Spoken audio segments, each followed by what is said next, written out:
এবার শীতকে বিদায় জানিয়ে ভয়ানক গতিতে এগিয়ে আসছে ভারী বৃষ্টি। গত কয়েকদিন ধরে পরিষ্কার আকাশ থাকলেও এবার কিন্তু বড়সড় দুর্যোগ ঘনিয়ে আসছে বাংলার বুকে। কিন্তু ঠিক কোন এলাকায় বড়সড় দুর্যোগ ঘনিয়ে আসবে এবং কোন দিকেই বা আবহাওয়ার পরিবর্তন ঘটবে তা নিয়ে এই ভিডিওতে আপনাদেরকে বিস্তারিতভাবে জানিয়ে দেব। আপনি ভিডিওটি অবশ্যই শেষ পর্যন্ত দেখবেন। ভিডিওটি ভালো লাগলে একটি লাইক করবেন, আর এইরকমই লেটেস্ট ও হেল্পফুল ভিডিওগুলি সবার প্রথম দেখার জন্য আমাদের চ্যানেলটিকে সাবস্ক্রাইব করে পাশের বেল আইকনটি বাজিয়ে দেবেন। চলুন এক নজরে দেখে নেওয়া যাক। ফের তাপমাত্রা কমতে শুরু করেছে জেলায় জেলায়। আলিপুর আবহাওয়া দপ্তর জানিয়েছে, পৌষে যে পরিমাণ শীত পড়েছিল মাঘের শুরু থেকে সেই ঝাঁঝ উধাও। স্বাভাবিকের অনেক উপরে উঠে গিয়েছিল তাপমাত্রা। কিছুদিন আগে কলকাতার সর্বনিম্ন তাপমাত্রা 16 থেকে 17 ডিগ্রি পর্যন্ত পৌঁছে গিয়েছিল। তবে নতুন করে পারদ নিম্নমুখী হওয়ায় অনেকে মনে করেছেন ইউটার্ন নিতে পারে শীত। শুক্রবার কলকাতার সর্বনিম্ন তাপমাত্রা ছিল 15 ডিগ্রি সেলসিয়াস, যা স্বাভাবিকের চেয়ে 1 থেকে 2 ডিগ্রি কম। আপাতত রাজ্যের সর্বত্র শুকনো আবহাওয়াই থাকবে, কোথাও বৃষ্টি বা তুষারপাতের সম্ভাবনা নেই। দক্ষিণবঙ্গে কুয়াশার দাপট আগের চেয়ে অনেকটাই কমেছে, তবে উত্তরবঙ্গের কিছু কিছু এলাকায় এখনও কুয়াশার পূর্বাভাস রয়েছে। আরও কিছুদিন কুয়াশার কারণে সমস্যা হতে পারে এই সমস্ত জেলায়। হাওয়া অফিস জানিয়েছে, উত্তর ও দক্ষিণবঙ্গের জেলাগুলিতে আগামী 24 ঘন্টায় অন্তত 2 ডিগ্রি কমবে তাপমাত্রা, অর্থাৎ কলকাতায় ফের 13 ডিগ্রির ঘরে নামতে পারা পারদ। এদিকে বাংলাদেশের কথা বলতে গেলে আজ দেশের আকাশ অধিকাংশ এলাকায় পরিষ্কার থাকবে। দেশের কোথাও বৃষ্টির সম্ভাবনা নেই, তবে উত্তরাঞ্চল ও পশ্চিমাঞ্চলের জেলাগুলোতে রাতে কিছুটা শীতল আবহাওয়ার সম্ভাবনা আছে। এই সময় দিন ও রাতের তাপমাত্রা কিছুটা হ্রাস পেতে পারে এবং নদী অববাহিকায় রাত হতে সকাল 8টা পর্যন্ত হালকা কুয়াশা পড়তে পারে। বর্তমানে উত্তর বঙ্গোপসাগর নিরাপদ আছে, তবে মেঘের গতিপথ রয়েছে দক্ষিণ পশ্চিম হতে উত্তর পূর্ব দিকে। তো এরপর আমরা যদি লাইভে বৃষ্টির খবরটা দেখে নিই, প্রথমে আমরা যদি পশ্চিমবঙ্গের দক্ষিণবঙ্গের এলাকাগুলো দিয়ে স্টার্ট করি, তো এখানে দক্ষিণবঙ্গের কলকাতা থেকে শুরু করে হুগলি, বর্ধমান, বাঁকুড়া, আসানসোল, পুরুলিয়া, ধানবাদ, বোলপুর, কৃষ্ণনগর, এদিকে জামশেদপুর, চাকুলিয়া, খড়গপুর, মেদিনীপুর, মোটামুটি দক্ষিণবঙ্গের সমস্ত এলাকার আবহাওয়া পরিষ্কারই দেখতে পাওয়া যাচ্ছে, কোথাও বৃষ্টির সম্ভাবনা নেই।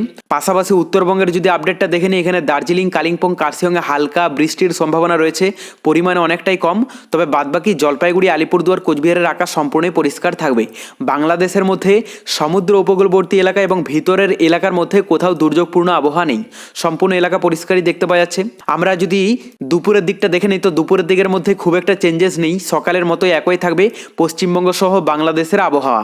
আর রাতের দিকেও নতুন কোনো পরিবর্তন দেখতে পাওয়া যাচ্ছে না। তো বলাই যায় আজ সকাল থেকে রাত পর্যন্ত পশ্চিমবঙ্গ সহ বাংলাদেশের সমস্ত এলাকার আবহাওয়া সম্পূর্ণই পরিষ্কার থাকবে। শুধুমাত্র উত্তরবঙ্গের দার্জিলিং এবং কাছাকাছি এলাকাগুলোতে হালকা ইফেক্ট পড়তে দেখতে পাওয়া যাচ্ছে। এই মুহূর্তে বঙ্গোপসাগরে নতুন কোনো সিস্টেম বা দুর্যোগ নেই, সম্পূর্ণ বঙ্গোপসাগরের আবহাওয়াটা পরিষ্কারই দেখতে পাওয়া যাচ্ছে। আর এই দুর্যোগপূর্ণ আবহাওয়া নেই বলেই পশ্চিমবঙ্গ বাংলাদেশের আবহাওয়া সম্পূর্ণই পরিষ্কার থাকবে। এরপর আমরা তাপমাত্রাটা দেখে নেব যে নতুন কোনো চেঞ্জেস এসেছে কিনা তাপমাত্রায়। আজ দুপুরের দিকে প্রথমে আমরা যদি দক্ষিণবঙ্গের তাপমাত্রাটা দেখে নিই, এখানে যা দেখতে পাওয়া যাচ্ছে তাতে কলকাতাতে 26 ডিগ্রিতে চলে যাবে এবং বাকি জেলাগুলো মানে পুরুলিয়া, বাঁকুড়া, বর্ধমান, বোলপুর, আসানসোল, এদিকে কৃষ্ণনগর, জামশেদপুর, খড়গপুর, চাকুলিয়া এগুলোতে মোটামুটি যা দেখতে পাওয়া যাচ্ছে 25 থেকে 26 ডিগ্রির মধ্যেই থাকবে। উত্তরবঙ্গের যদি কথা বলা যায়, দার্জিলিংয়ে 16 ডিগ্রিতে চলে যাবে, এদিকে কালিম্পং, কার্শিয়ংয়ে 18-19 ডিগ্রি দেখতে পাওয়া যাচ্ছে। আর জলপাইগুড়ি, আলিপুরদুয়ার, কোচবিহারে মোটামুটি 23 থেকে 24 ডিগ্রির মধ্যে থাকবে। বাংলাদেশের মধ্যে সমুদ্র উপকূলবর্তী এলাকা মানে এই সমস্ত এলাকাগুলোতে 24 থেকে 26 ডিগ্রির মধ্যে থাকবে। আর ভিতরের এলাকার মধ্যে অধিকাংশ এলাকার তাপমাত্রা থাকতে পারে 23 থেকে 24-25 ডিগ্রির মধ্যে। সবথেকে বেশি থাকবে ঢাকাতে 25 ডিগ্রি এবং রংপুরে সবথেকে কম থাকবে 23 ডিগ্রি। রাতের দিকটা আমরা দেখে নেব, কারণ রাতের দিকে আবারও দক্ষিণবঙ্গের এলাকাগুলোতে হালকা কনকনানি ঠান্ডা পড়েছে। তো এখানে কলকাতাতে 22 ডিগ্রিতে নেমে যাবে, সেই সঙ্গে হুগলি, বর্ধমান, বোলপুর, আসানসোল, ধানবাদ, পুরুলিয়া, বাঁকুড়া এগুলোতে 18-20 ডিগ্রির মধ্যেই দেখতে পাওয়া যাচ্ছে। আর উত্তরবঙ্গের যদি আপডেটটা দেখেন, এখানে দার্জিলিংয়ে আবারও 10 ডিগ্রিতে নেমে যাবে, কালিম্পং, কার্শিয়ংয়ে 13-14 ডিগ্রি দেখতে পাওয়া যাচ্ছে। আর এদিকে জলপাইগুড়ি, আলিপুরদুয়ার, কোচবিহারে মোটামুটি 17 থেকে 19 ডিগ্রির মধ্যে থাকবে। বাংলাদেশের মধ্যে সমুদ্র উপকূলবর্তী এলাকাগুলোতে 18 থেকে 20 ডিগ্রির মধ্যেই থাকবে এবং ভিতরের এলাকার মধ্যে অধিকাংশ এলাকার তাপমাত্রা থাকতে পারে 16 ডিগ্রি থেকে 17-18 ডিগ্রির মধ্যে। তবে সবথেকে বেশি থাকবে ঢাকাতে 20 ডিগ্রি এবং সবথেকে কম থাকবে রংপুরে 16 ডিগ্রি।